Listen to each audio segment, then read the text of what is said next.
ETF index mutual funds నేర్చుకుని stock మార్కెట్లో రాణించాలనుకుంటున్నారా? వెంటనే ఈ నెంబర్కి కాల్ చేయండి.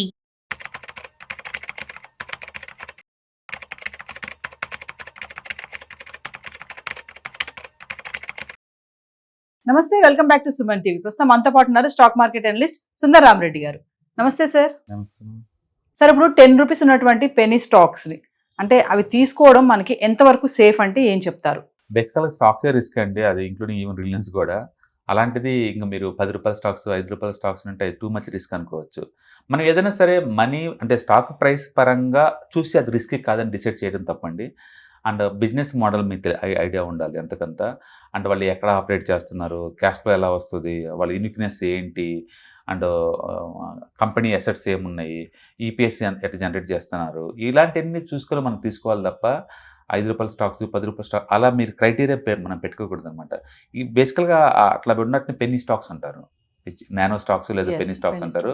బేసికల్గా బ్రాడ్గా చెప్పాలంటే అవి రిస్కీ.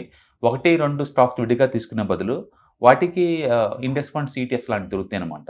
అలా తీసుకోవటం బెటర్ నీకు. ఎందుకంటే విడిగా తీసుకున్నప్పుడు ఆ బిజినెస్ మనం ట్రాక్ చేయలేము, దాంట్లో చాలా లూపోల్స్ ఉండొచ్చు. చాలామంది పెట్టుకునే క్రైటీరియా ఏంటంటే స్టాక్ మార్కెట్లో 100 రూపాయలు తక్కువ ఉంటే వాటిని అవాయిడ్ చేస్తారు. 100 రూపాయలు తక్కువ ఉందనుకోండి, అసలు అది నాకు వద్దంటారు. బిజినెస్ మోడల్ బాగలేకని కాదు, ఎంత తక్కువ రేటు ఉంటే అంత రిస్క్ ఎక్కువ. అది అంత రిస్క్ దాని గురించి అనమాట. అంటే స్టాక్ రేట్ని బట్టి కూడా మనం అది కాస్ట్ వచ్చేప్పుడు చెప్పలేము. ఎందుకంటే కంపెనీ మార్కెట్ క్యాపిటలేషన్ బట్టి మనం చెప్పాలి తప్ప స్టాక్ ప్రైస్ విడిగా చెప్పకూడదు. ఫర్ ఎగ్జాంపుల్ ఎంఆర్ఎఫ్ ఉందనుకోండి, దగ్గర 1,00,000 ఉంటుంది స్టాక్, దాని అర్థం అది కాస్ట్లీ అని కాదు. అందులో ఉన్న మొత్తం స్టాక్స్ 40 లక్షల్లో ఉన్నాయి.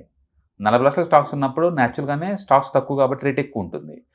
కానీ కంపెనీ మొత్తం నీకు 50,000 కోట్ల లోపే ఉంటుంది. అదే నీకు టాటా పవర్ ఇలాంటివి చూసారనుకోండి, దీంతో పోల్చుకుంటే 4-5 రెట్లు పెద్దవి. బట్ స్టాక్ నీకు 300కే దొరుకుతాయి. బట్ దాని అది 300 కాబట్టి అది చీప్ అని చెప్పలేము, ఇది కాస్ట్ అని చెప్పలేము.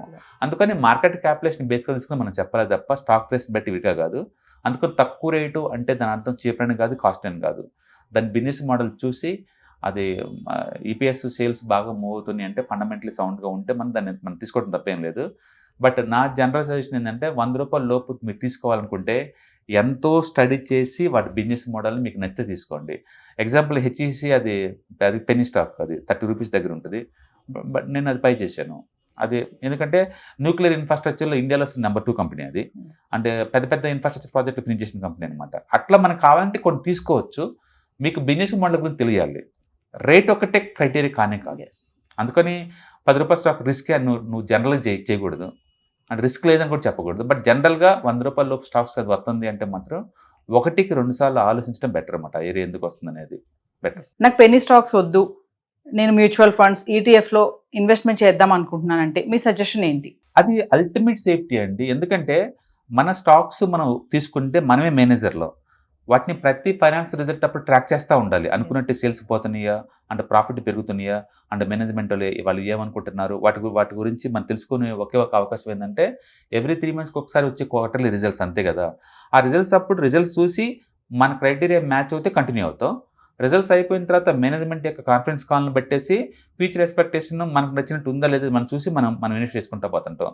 అట్లా మరి ఇయర్లీ 4 times ఆ కాన్ఫరెన్స్ కాల్స్ అటెండ్ అయ్యి రిజల్ట్ని బట్టి మనం ఉంచుకోవాలా లేదా మనకు అర్థమైంది.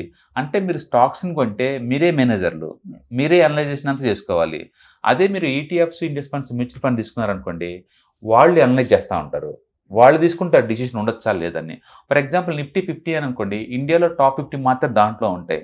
6 months తర్వాత అందులో ఏదైనా సైజ్ తగ్గిందనుకోండి, అది వేరే వాటితో రీప్లేస్ చేస్తారు. అంటే అవన్నీ సెల్ఫ్ క్లీనింగ్ అవుతున్నాయి ఎవ్రీ 6 monthsకి ఒకసారి. కాబట్టి మనం మేనేజర్గా ఉండాల్సిన అవసరం లేదు. అందుకని మీరు చెప్పిన పెన్నీ స్టాక్స్తో పోల్చుకుంటే డెఫినెట్గా ETFs index funds mutual funds full safety. అది అయితే అందులో అగ్రెసివ్నెస్ ఉండదు, దీంట్లో పెన్నీ స్టాక్స్లో అంత అగ్రెసివ్నెస్ ఉండదు. బట్ సేఫ్టీ లెవెల్స్ అల్టిమేట్గా వస్తాయి. కాబట్టి మీకు నాలెడ్జ్ తక్కువ ఉన్నా లేదా సేఫ్టీ ఎక్కువ కావాలన్నా కన్జర్వేటివ్గా ఉన్నా నాకు జీరో అవ్వకూడదు ఎప్పటికీ అనుకున్నా, అలాంటి వాళ్ళందరూ కళ్ళు మూసుకొని ఈటీఎఫ్ ఇండెక్స్ ఫండ్ మ్యూచువల్ ఫండ్లో పెట్టుకోవచ్చు. అది ఈజీ టు మేనేజ్ అనమాట. స్టాక్ స్పెసిఫిక్ రిస్క్ మీకు లేదు. Thank you sir. Hello friends, financial freedom మీద వెబినార్ జరగబోతుంది. ఇది డైలీ 3 hours ఉంటుంది, 3 days ప్రోగ్రామ్. దీంట్లో మీకు ఫైనాన్షియల్ ఫ్రీడమ్ ఎలా సాధించవచ్చు via with ETFs index funds mutual funds ద్వారా డీటెయిల్గా ప్రాక్టికల్ వేలో మీకు ఎక్స్ప్లెయిన్ చేయబడుతుంది. అండ్ దీంట్లో ఎనీ డౌట్స్ ఉన్నా సరే ఇమీడియట్గా వెబినార్లోనే ఎక్స్ప్లెనేషన్ చెప్తారు. అండ్ అలాగే మ్యూచువల్ ఫండ్స్ ఎగ్జామ్స్ ఎవరైనా రాద్దాం అనుకున్నా సరే, మ్యూచువల్ ఫండ్ డిస్ట్రిబ్యూటర్గా మీరు సెటిల్ అవ్వాలన్నా సరే ఎలా చేయొచ్చో వాటికి సంబంధించిన డీటెయిల్ ఎడ్యుకేషనల్ వివరాలు మొత్తం కూడా ఈ ప్రోగ్రాంలో డీటెయిల్గా చెప్పబడుతుంది. కాబట్టి ఎవరైనా సరే ఈ వాలటిలిటీ ఉన్న ఈ స్టాక్ మార్కెట్లో స్టేబుల్గా ఉండి అండ్ మంచి returns via with ETFs, index funds, mutual fund ద్వారా ఎలా సంపాదించవచ్చో, ఎందుకు ఇవి ఇంపార్టెంటో, ఫైనాన్స్ ఫ్రీడమ్కి ఎలా ఉపయోగపడతాయో ఇవన్నీ కూడా డీటెయిల్గా ఎక్స్ప్లెయిన్ చేయబడుతుంది. కాబట్టి ఎవరైనా ఇంట్రెస్ట్ ఉన్న పార్టిసిపెంట్స్ అందరూ కూడా ఈ అవకాశాన్ని వినియోగించవలసిందిగా కోరుతున్నాను. Thank you.